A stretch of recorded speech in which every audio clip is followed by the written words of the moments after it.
Hello and welcome to electrical dose. दोस्तों बहुत बहुत स्वागत है आप सभी का हमारे यूट्यूब चैनल पे।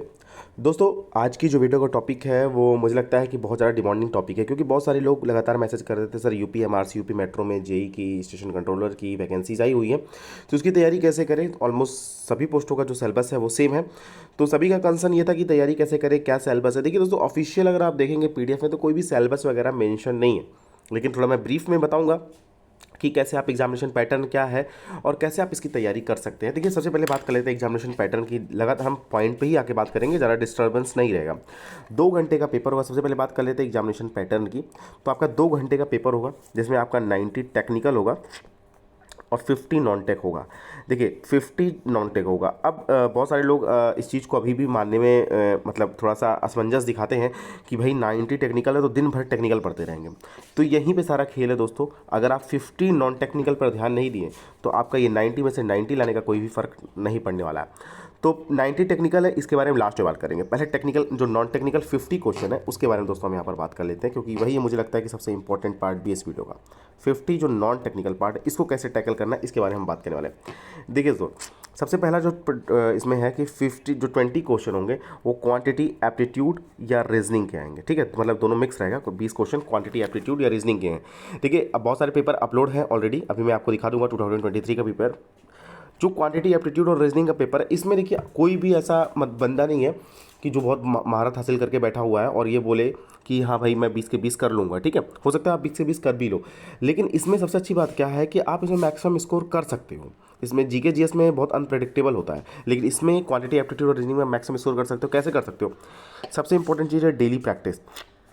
आप ये मान के चलो कि जो जहाँ से भी आपने, अगर देखिए सिलेबस, पहली बात तो आपका सिलेबस कंप्लीट होना चाहिए, सबसे इनिशियल चीज़ है। और अभी तक अगर आपने सिलेबस नहीं कंप्लीट किया हुआ है मैथ और रीजनिंग का, तो अभी थोड़ा मुझे लगता है थोड़ा सा मुश्किल होगा, क्योंकि इतना कम टाइम बचा हुआ है। क्योंकि मई में पेपर भी है तो इतना कम टाइम बचा हुआ है। लेकिन जो कैंडिडेट का सिलेबस कंप्लीट है, कहीं से भी सिलेबस कंप्लीट किया हुआ है, फर्क नहीं पड़ता है। आप क्या करिए, डेली 30-30 क्वेश्चन मैथ के, 30 क्वेश्चन रीजनिंग के। बिलीव करिए आप मिक्स क्वेश्चन की प्रैक्टिस करिए, कहीं से भी प्रैक्टिस करिए, कोई भी प्रैक्टिस करिए। कोई यूपी पुलिस की प्रैक्टिस सेट लीजिए, सीएचएसएल का प्रैक्टिस सेट लीजिए, या फिर कोई भी ऐसा प्रैक्टिस सेट लीजिए, कोई दिक्कत की बात नहीं। आप कहीं से भी प्रैक्टिस सेट लीजिए, बेहतरीन तरीके से पूरा करिए।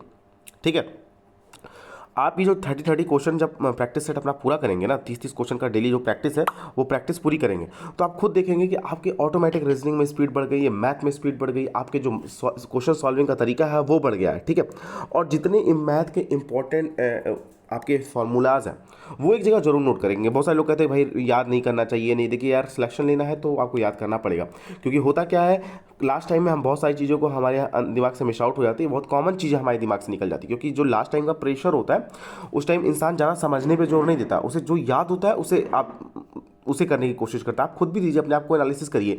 जब एग्जामिनेशन में आप जाते हैं तो आपके पास अगर 20 क्वेश्चन बचे हुए हैं और आपके पास 10 मिनट है, तो आप उन्हीं क्वेश्चन को टैकल करने की कोशिश करते हो जो वन लाइनर हो। ठीक है, वन लीनियर फॉर्म में हो, आप फटाफट टैकल करते हो। जो थोड़ा सा आपको लगता है कि भले ही वो 2 लाइन का न्यूमेरिकल हो, भले ही आपका 3 सेकंड का न्यूमेरिकल हो, लेकिन आप उसे टैकल करने को अवॉइड करते हो। तो इससे ये पता चलता है दोस्तों कि आपकी जो प्राइमरी स्ट्रेटजी होनी चाहिए वो हर चीज़ को याद करने की, मेमोराइज करने की होनी चाहिए। देखिए मैं ये नहीं कह रहा हूँ हर रट के हर चीज़ निकल सकती है, बिना रटे भी नहीं हो सकता। इस चीज़ को नोट कर लीजिए, क्योंकि होता क्या है कि हम टेक्निकल की भी बात कर लेते हैं, हर चीज़ को समझ नहीं सकते। इतनी सारी समझने की चीज़ें, हम कितनी चीज़ों को समझेंगे। जो चीज़ें हमें याद करने से हमारा काम बन सकता है उसमें हमें पीएचडी करने की ज़रूरत नहीं है, सीधी सी बात है। ठीक है, देखिए आप, ये हो गया आपका इसका पोर्शन। अब इंग्लिश का 10 नंबर आएगा, बहुत ही इंपॉर्टेंट है ये पैटर्न भी। अगर अभी तक आपने इंग्लिश वगैरह नहीं पढ़ी हो तो देखिए अभी भी कोई दिक्कत की बात नहीं है। आप क्या करिए, इंग्लिश विथ रानी मैम एक यूट्यूब चैनल है, मैं हमेशा सजेस्ट करता हूँ English with Rani ma'am YouTube channel पर जाइए। वहाँ पर छोटे छोटे वीडियोज़ 10 मिनट 5 मिनट के वीडियोज़ रहेंगे, उनको जाइए आप। वहाँ से अपना नाउन प्रोनाउंस रिलेटेड एरर, ठीक है, जो आपका ग्रामर हो पार्ट है वहाँ से कवर करिए। और जो आपका याद करने वाला जैसे सिनोनिम्स, एंटोनिम्स, वर्ड सब्स्टिट्यूशन, ये सब टारगेट बना दीजिए कि भाई 50-50 आपको सिनोनिम्स पढ़ना है, 50-50 एंटोनिम्स पढ़ना है। तो लोग, बहुत लोग कहेंगे भाई इतना लंबा टारगेट कैसे हो पाएगा इतना। तब देखो यार, सपना बड़ा है कम टाइम में, तो समय भी बड़ा देना पड़ेगा। तो आपको ये समय देना ही पड़ेगा। 20-50-50 सिनोनिम्स, 50-50 एंटोनिम्स, मतलब ये डेली बेसिस का होना चाहिए। और इसी तरह जैसे मान लीजिए आपके पास ऐसा है कि आपके पास जो लूसेंट में आप देखोगे 750-800 सिनोनिम्स एंटोनिम्स है, तो आपके पास 800 का अगर बंडल है तो ये ऐसा मत करिए कि 50-50 पढ़ रहे हैं तो फिर इसका दोबारा नहीं पढ़ते। ये साइकिल है कि 800 कंप्लीट हुआ 2-4-10 दिन में, 20 दिन में, फिर आपने दूसरी साइकिल में फिर रिवीजन करना स्टार्ट कर दिया। तो इस तरह से आप इस तरह का चीज़ों को करिए। English with Rani ma'am YouTube channel follow करिए। जीके जीएस के लिए दोस्तों, करंट अफेयर के लिए आप ज़्यादा भागने की जरूरत नहीं, दुनिया भर की वीडियोस देखने की जरूरत नहीं है आप सभी लोगों को। आप जनरली किसी भी मंथली जो मैगजीन्स आती हैं जिसमें वन लीनियर फॉर्म में वगैरह रहता है, आप स्पीडी वगैरह देख सकते हैं, उसमें वन लीनियर फॉर्म में जितने करंट अफेयर है तो उसको पढ़ लीजिए। ठीक है, आपका जो स्टैटिक पोर्शन है, स्टैटिक पोर्शन आप अगर आपने लूसेंट वगैरह पढ़ के रखी हुई तो अच्छी बात है, नहीं तो आप क्रेजी जीके ट्रिक का नोट्स अगर आपके पास अवेलेबल है तो उसको आप रिवाइज करते जाइए। जो टॉपिक वाइज नोट्स है उसको पढ़ते जाइए, धीरे धीरे वहाँ से आपको सफलता मिलना चालू हो जाएगी। देखिए, अगर आपने अभी से स्टार्ट करोगे तो थोड़ा सा सफलता लेट मिलेगी। अगर आपने पहले से स्टार्ट करके रखा हुआ है, नोट्स बना के रखा हुआ, तो आप देखोगे आपके अंदर खुद ही इंप्रूवमेंट आएगा। लेकिन रिवीजन बहुत इंपॉर्टेंट है, रिवीजन अगर नहीं है तो आप कुछ भी नहीं कर सकते हो। इस चीज़ को भी आप मान लीजिए 2 महीने 3 महीने की करंट अफेयर डेली का आप रिवाइज करिए। ठीक है, करंट अफेयर रिवाइज करना आसान है। देखिए, अब होता क्या, जब पहली बार कोई चीज़ पढ़ते हो तो उसे उसे थोड़ा सा टाइम लगता है समझने या पढ़ने में, लेकिन आप जब बार बार हैबिचुअल हो जाते हो तो आपको सेम वही टॉपिक रिवीजन करने में बहुत टाइम कम लगता है। तो जो लोग मजे हुए खिलाड़ी हैं तो 3 साल 4 से तैयारी करते होंगे, वो इस चीज़ को अच्छी तरह से समझते भी होंगे। तो ये नॉन टेक्निकल पोर्शन जो बड़ा इंपॉर्टेंट है किसी भी एग्जाम को क्वालिफाई करने के लिए, उसके बारे में मैंने आपको बता दिया। और इसके अलावा जो टेक्निकल है 90 क्वेश्चन, देखिए ऐसा कोई पार्ट नहीं है टेक्निकल में जो आने वाला नहीं है।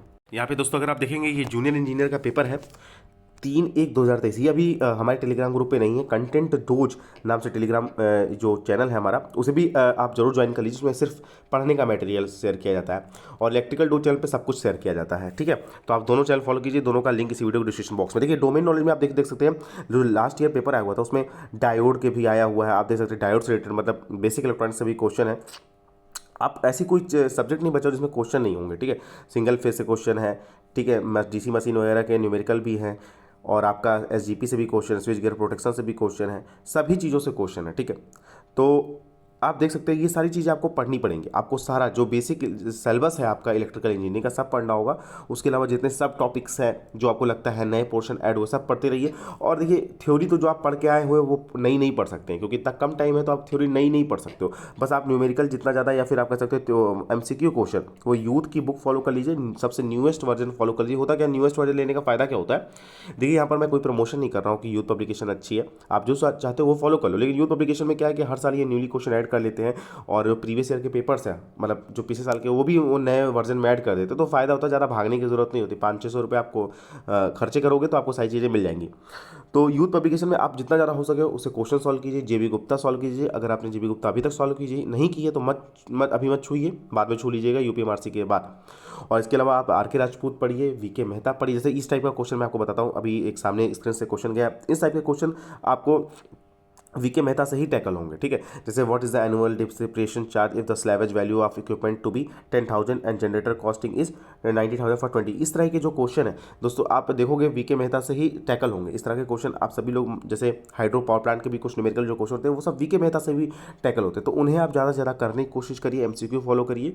और जो टॉपिक्स आपको लगता है न्यूमेरिकल सॉल्व करते वक्त, या फिर आप एमसीक्यू सॉल्व करते वक्त बोल सकते हैं, जो भी टॉपिक लगता है ये टॉपिक मेरा कमजोर है, या फिर आपको एक झटके में उस टॉपिक को याद नहीं हो रहा है या मेमोराइज नहीं हो पा रहा है, तो आप उस टॉपिक को नोट्स में जरूर जाके देखिए। ठीक है, उस टॉपिक को नोट्स में जाके देखिए, क्योंकि एक साथ आप नोट्स रिवाइज करेंगे तो इतना समय नहीं है। आप एमसीक्यू सॉल्व करते जाइए धड़ाते हुए, और जो एमसीक्यू में आपको फंस रहा है उस एमसीक्यू का जो टॉपिक है एग्जैक्ट वहाँ जो अपनी नोट्स में देख लीजिए, या फिर अगर आपने नोट्स में नहीं ऐड करके रखा हुआ तो आप नेट पर सर्च करिए या फिर कहीं से भी सोर्स पर सर्च करिए और उसकी नोट्स बना लीजिए 10-15-20 मिनट में।